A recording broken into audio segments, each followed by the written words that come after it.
devastated by the Assyrians. And we'll find that because of the faithfulness of Hezekiah is the reason why the city remained for another 100 years or so. We'll find that they recognize the importance of Jerusalem, and the Bible talks about that eventually the city of Jerusalem would be plowed as a field. And we know that this basically happened because when the people of Judah was taken to Babylonian captivity in 586 BC, finally, now this is not the first time that they took captives away, but they took captives away in three particular campaigns.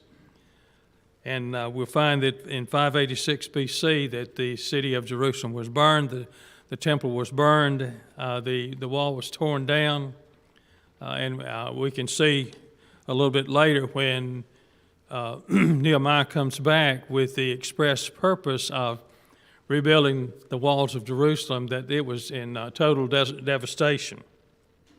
We'll find that Isaiah begins his oracle of hope, but in short order, he pronounces the oracles of judgment against Jerusalem. And this is what he does here in the second chapter of the book of Isaiah. He talks about the coming future in which there would be a change of covenant, in which would bring in the age of Christianity. And then he talks about what was happening and how vile that the people of Judah had become, as well as we see what had happened already in 7 to the north Israel, and they were brought down because of the same reasons. The rich was taking advantage of the poor. We'll find that they were every man was basically doing what he wanted to do. And as a result, we'll find that Isaiah goes into the fact of what's going to happen to these people. We'll find that he begins by giving hope. And after chapter 2, verse 4, Isaiah spells out for Judah and Jerusalem what rebellion would bring. He says it's filled with silver and gold, and there's no end to treasures in verse 7. Idols fill the land, verse 8, and the residents have become proud and lofty, verse 12. And possibly the oracles came when Jotham reigned as king of Judah, as we see in 2 Kings 15:5. Before Damascus and Samaria had teamed up against Judah, and as a result, their joint warfare against Assyria in verses 29, 37, and 38. The kings and nobles of Judah were at failure, as well as the people themselves. The terror and the majesty of the Lord would make the earth tremble in verses 20 and 21. Men would not deliver them, and in the day of the Lord, and we'll talk a little bit more about this day of the Lord as we go on. Now, when we talk about the day of the Lord here in the Old Testament, it's basically a day in which God is going to rain some type of devastation on his people Israel. And so when the psalmist considered God's presence, he asked the question, "Where can I go from your spirit? Or where can I flee from your presence?" Psalm 139, verse 7. The this is an acknowledgement of God's omnipresence, that He's everywhere at the same time. And this is hard for man to fathom, that God can be everywhere in this world and universe at the same time and know exactly what is taking place.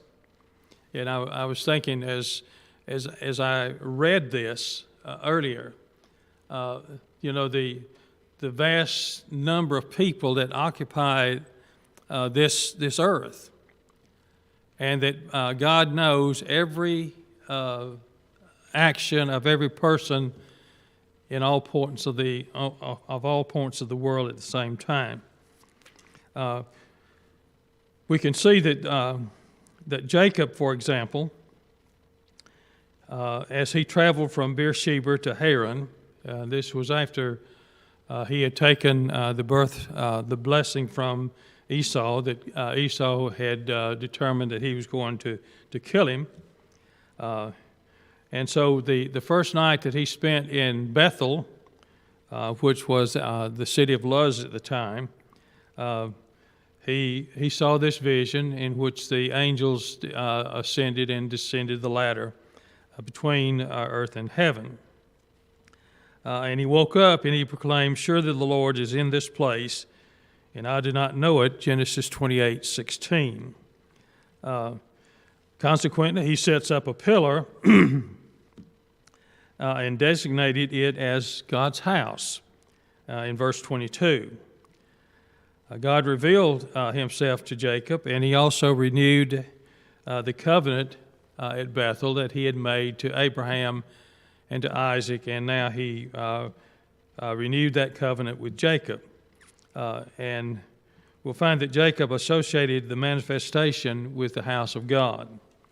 We'll find that elsewhere in the Scriptures, the house of God refers to the temple.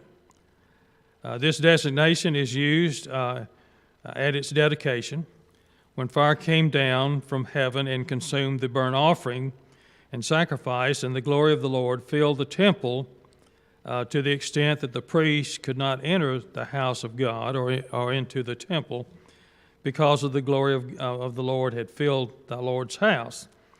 And this is 2 Chronicles chapter 7, verses 1 and 2. We'll find that later that King Hezekiah described God as the Lord of hosts, the God of Israel, the one who dwells between the cherubims, Isaiah 37 and verse 16.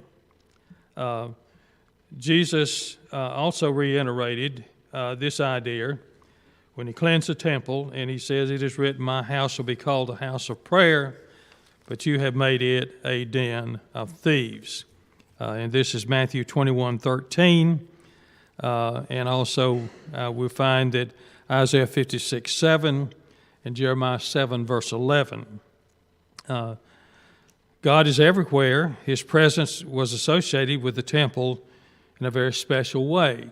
And when you read in the Old Testament concerning the Israelite people, when it comes to the fact that they were supposed to present themselves and their sacrifice, it says to a place of God's own choosing. And of course, we know that when they entered into the promised land, that for a long time the temple or the tabernacle was at Shiloh. And then we'll find that it was devastated by the Philistines, at which time they took the Ark of the Covenant. And eventually we'll find that it was brought back into the land of Judah, at which time it was housed in a private dwelling. Eventually it was taken from one place to another, and because of the fact of Uzzah's reaching up and touching the ark, he was struck dead. And so therefore the ark was left for a period of time outside of the city of Jerusalem. And then finally, during the time of David, it was brought in, and David prepared a place for it in the city of Jerusalem. And of course, we'll find that basically David wanted to build a house for God. He was not allowed because of the blood that he had shed. And God says that you'll not build it, but your son will. And it will be built on the hill. It was basically the hill that David had purchased during the time of the devastation of his people when he had numbered the people. And it was at the threshing floor on Mount Moriah that God stayed the hand of the angel, and the devastation was over. And so David had purchased this, and this became the site for the temple itself. We'll find that New Testament describes God's special presence with both his people and his church. The body of the Christian is identified as the temple of the Holy Spirit, who is in you, whom you have from God. 1 Corinthians chapter 6, verse 19. The church is described as both the temple of God in chapter 3, verse 16, and also the house of God in 1 Timothy 3:15. Our lesson text in Isaiah 2, verses 1 through 22 presents the establishment of the church, which is called the mountain of the Lord's house in Isaiah 2:2. And according to the prophet, it would be both highly exalted and accessible to all nations. And because Jesus died for all, his church is open to all, and it is the house of the Lord, and everyone is welcome to it. Do we have any questions or any comments on the introduction here? Okay, let's look at in verses 1 through 9, deals with the Lord's house. And we'll find that Isaiah issued many prophecies concerning during his ministry. The prophecy in this particular lesson concerns Judah and Jerusalem, Isaiah 2 verse 1. And he says, "Now it shall come to pass in the latter days that the mountain of the Lord's house shall be established in the top of the mountain, and shall be exalted above the hills, and all nations shall flow to it." Verse 2. The latter days here refers to a time which is to come. And so it's by looking to the possibility of a glorious future, we'll find that Isaiah reaffirms that all hope is not lost. And then he says this expression is is intentionally precise, and simply points the listener or the reader to a future time when things would not be at the same as they are now. We'll find that the dawning of the New Testament covenant, the Messianic age, and we'll find the Apostle Peter says in the last days, and this is at the present beginning on Pentecost, Acts chapter 2, and verses 16 through 21, and we'll know that Jesus, as he gave the Great Commission, he says in the 28th chapter of the book of Matthew, "And lo, I'm with you always to the end of the age." And so we'll find that when this Christian age is over, then the time will be no more. We'll find that God, as Hebrews 1:1 and 2 says, God who in sundry times in divers manners spake unto the fathers by the prophets, hath these last days spoken to us by his Son, whom he has appointed heir of all things, through whom he also made the world. And we go back to the book of John, and as John's gospel here, he talks about in the beginning was the Word, and the Word was with God, and the Word was God. And then down in about 13 or 14, he says, and the Word became flesh and dwelt among us. So the second part of the Godhead in the Old Testament is referred to as the Word, and when we look into the New Testament, it is he's called the Christ. And according to the Isaiah, the Lord's house would be like a mountain, established in the top of a mountain, Isaiah 2:2. The language indicates a grand nature of the church that would be established in time to come. In the imaginary, in the vision or the dream of Nebuchadnezzar, the Bible says that a stone was cut out of the mountain without hands, and it began to grow, and it filled the whole earth. In Daniel 2, verse 35, we'll find that the stone was cut out without hands and smote the image of Nebuchadnezzar dream, and it became a mountain filled with the whole earth. All three passages are looking or speaking of the same mountain, the kingdom of the covenant. The new kingdom predicted by Isaiah, which would begin in Jerusalem, Isaiah 2:3, would be for all nations, verse 2. And also from Galatians chapter 3 and verse 28. Though its teaching, individuals would learn about, or through its teaching, individuals learn about God's ways, and ultimately they would walk in his paths, as we see in Isaiah 2:3, and also Matthew 28, verses 19 and 20.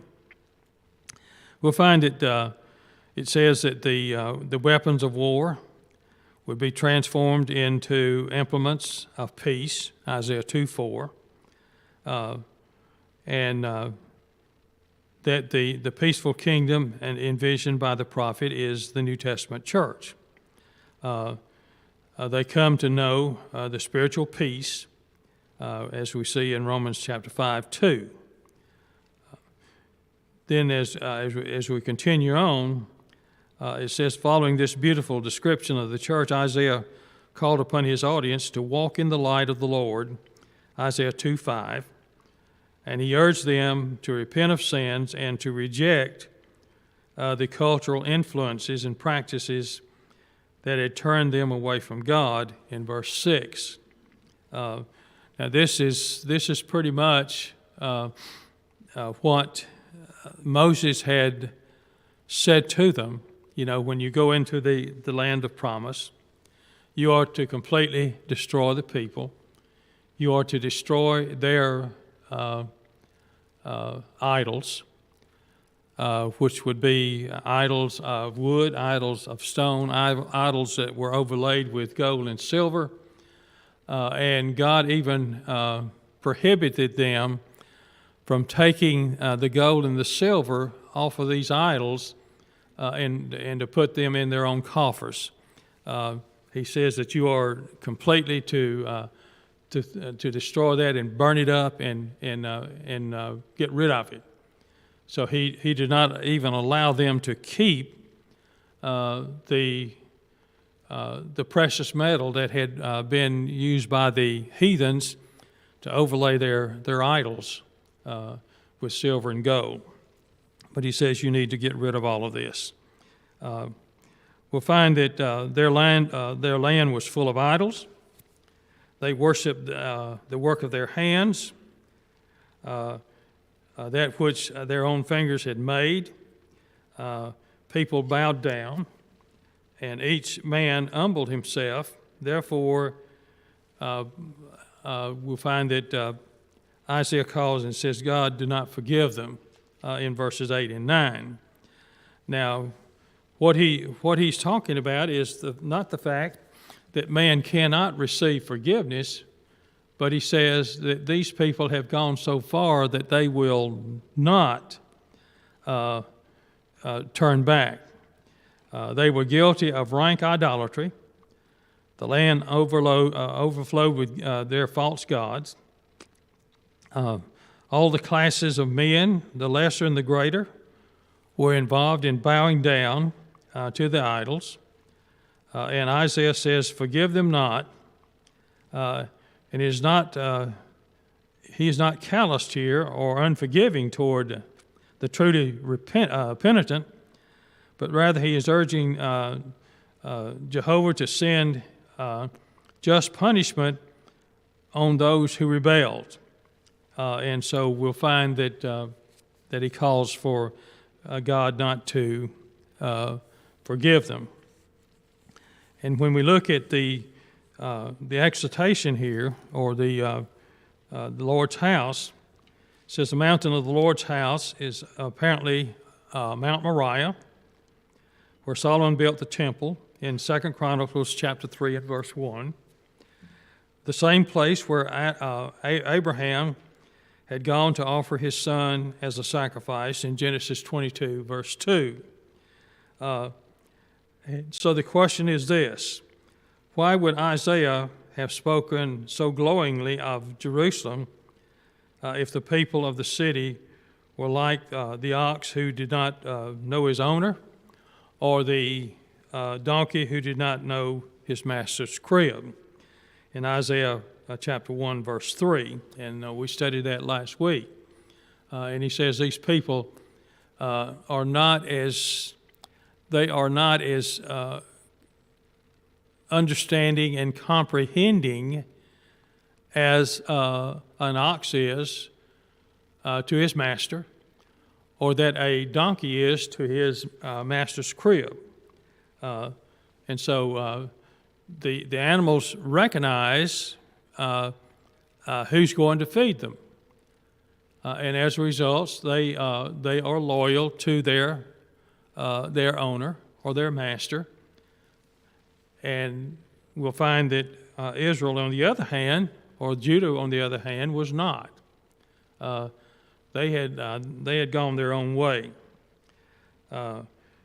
The church is called a dwelling of God in spirit, Ephesians 2, verse 2. And the human body is the temple in which God dwells. And perhaps when Isaiah spoke of the last days, he intended to portray a time when the church with the gospel would make known to the world that is the dwelling place of God, Hebrews chapter 1, verse 2. And we'll find that he is to be established in the chief mountain, Isaiah 2, verse 2.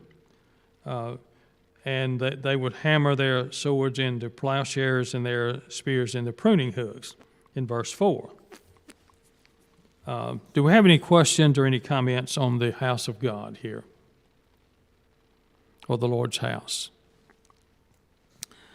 Okay, the exhortation of the Lord.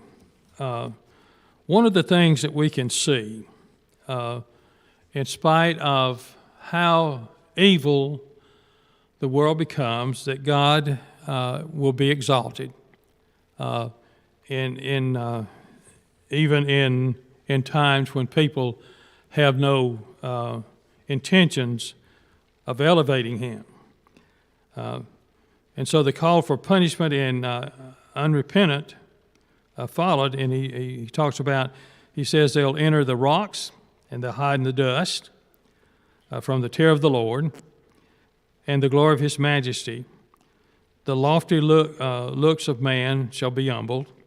The haughtiness of man shall be bowed down. and the Lord alone will be exalted in that day, Isaiah 2, verses 10 and 11. And so when that time comes, they'll be calling for the rocks to fall on them and to find places in the clefts of the rocks or in the caves so that they can get away from God. But you remember David as he talks in the Psalms. He says, "If I make my bed in Sheol, behold, you're there. If I make it on high, behold, you're there." In other words, there's nowhere that man can get away from God, and he should come to the realization of that. Whether the guiltless could hide in the rocks or in the dust, the guilty had no means to escape from God's punishment. The pride would be humbled, Proverbs 16, verse 18, and God would be exalted. He says, "For the day of the Lord of hosts shall come upon every proud and lofty, upon every thing lifted up, and it shall be brought low." Isaiah 2, verse 12.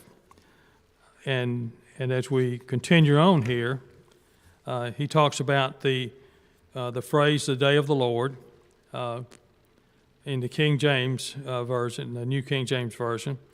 The day of reckoning in the NASB, or the New American Standard, or what the Lord has in store from the NIV for the wicked.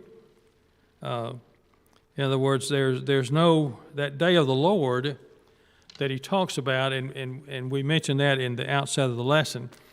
When it talks about the day of the Lord, then this is not a good omen for the children of Israel.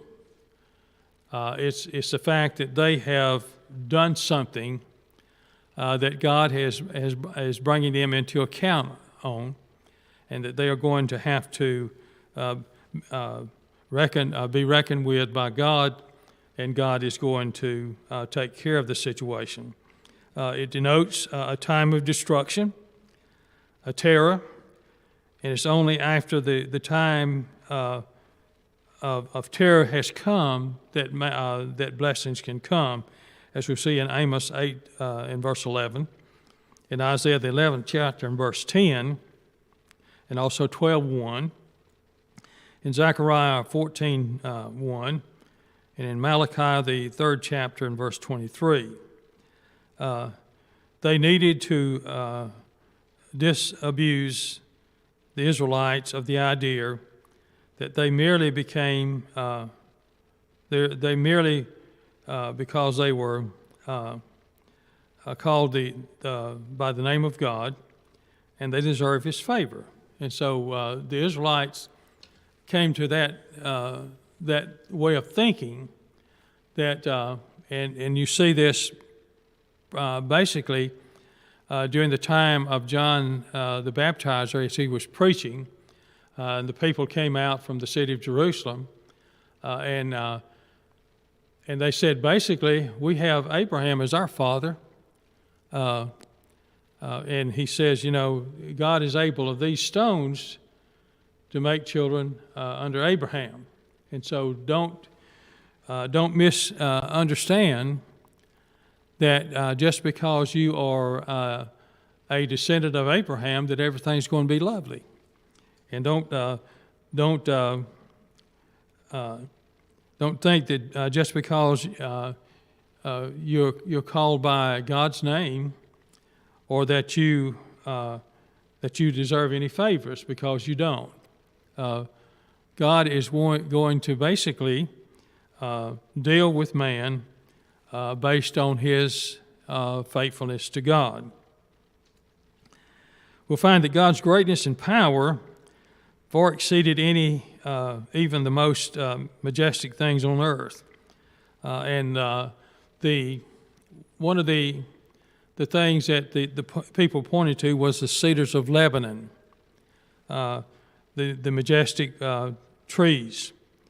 They also pointed to the oaks of Bashan, we'll find that the cedars of Lebanon would be on the to the north side of this of Canaan, basically in the where Tyre and Sidon were, because it was the king of Tyre that provided the cedars for Solomon to build a temple. And then we find the oaks that were over in the northeast side, around the Sea of Galilee. And also he talks about here the lofty mountains and the beautiful slopes. Don't look at all of this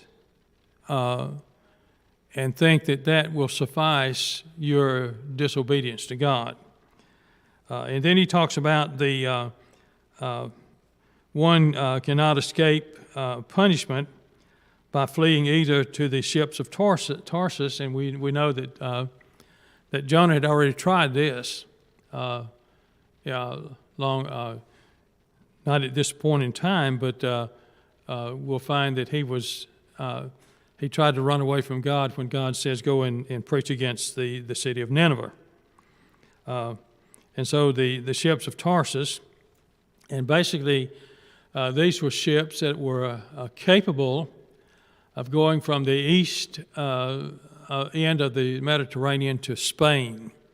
And this is where the ships of Tarsus dealt in the tin. And of course, they from the city of Cyprus is where the copper came from. And when you mix tin and copper, you come up with bronze. And they use a lot of bronze, and we know that this is one of the things that was utilized in the temple. In the altar of burnt offering, it was made overlaid with bronze. We'll find that the pillars to the temple were bronze. And so it took the copper was fairly easy to get, but then they had to go farther to the west, all the way to Spain, in order to get the tin that would be utilized in the making of bronze. We'll find that refuge is only found in God Himself. And our pride and confidence is misplaced if it is located anywhere else. And we see this in Galatians chapter 6, verse 14. And so as we look here, we'll find that the Lord will exalt Himself. The prophet calls the proud and the self-important cedars of Lebanon and oaks of Bashan. And he says, don't rely on the fact of these beautiful trees and towering trees, because God, He doesn't deal that way. And we know that Jonah tried to escape by getting on a boat going to Tarsus from doing what God wanted him to do. And we'll find that, do we have any questions or any comments here on this particular section, the exaltation of God? God will exalt Himself regardless of whether or not man chooses to obey. When we look at the next section, it deals with idols that were brought low. And this is one thing that God had instructed His people through the words of Moses, and also through the words of Joshua. And we'll find that they were beginning to launch out on this idea because they had gone in and made conquest of the land of Canaan. They were pretty much comfortable being there, and they began to go. And we'll find that the final speech of Joshua, he says, "Choose you this day whom you will serve, whether it be the gods on the other side of the river, or the gods of the Amorites in whose land you now dwell. But as for me and my house, we will serve the Lord." And of course, the Bible says that they they served the Lord, and that the Israelite people were true to God as long as Joshua lived and the elders that outlived him. And then when you get over in the book of Judges, you'll see the people deviating farther and farther away, and it says that every man did what was right in their own eyes. And so idols are brought low. Punishment reserved for the proudful, verse Isaiah 2:17. But the idols he shall utterly abolish, verse 18. Idols were the root from whence the other evils flowed. And one of the things that he says is you go in and you destroy the people, man, woman, and child, and if you fail to do this, they will turn your hearts away from God. And this is what happened. And so men turned to idolatry. They perverted everything else. The root, therefore, must be done away in order to eradicate the problem. He says, go into the holes of the rock and into the caves of the earth, from the terror of the Lord and the glory of his majesty, when he rises to shake the earth mightily, in verse 19. In this futile attempt to escape, a man will cast away his idols of silver and his idols of gold, which they made each for himself to worship, and the mold to the molds and the bats, in verse 20. And we'll find that their idols that they had worshipped and they had valued so highly would be discarded as worthless objects that they were. And we've talked about this. The Bible talks about a man taken in idolatry, that he will get a piece of wood, and with a portion of that wood, he will carve him an image, set it on a pedestal, and bow down and says, great is the God that made me. And then he'll take the remainder of the wood that he does not use for his idol, and he'll set it on fire and warm himself by it. So you can see how ridiculous that way of thinking is. And yet the children of Israel and the children of Judah did this. At the coming of God's judgment, the people would see the vanity of their idolatry, and they would attempt to hide from the terror of the Lord and the splendor of his majesty. We'll find that the passage ends with Isaiah calling for the people to sever, stop regarding, and stop trusting the wicked. And so as we look here, the people made themselves gods by giving themselves center stage and glorifying their importance. They tend to measure everything on how it related to them or how it affected them, and not on how it affected God. It is better to trust in the Lord than to put confidence in man, Psalm 118 and verse 8. Do we have any questions or any comments here? Okay, next week we'll be looking at the parable of the vineyard. Okay?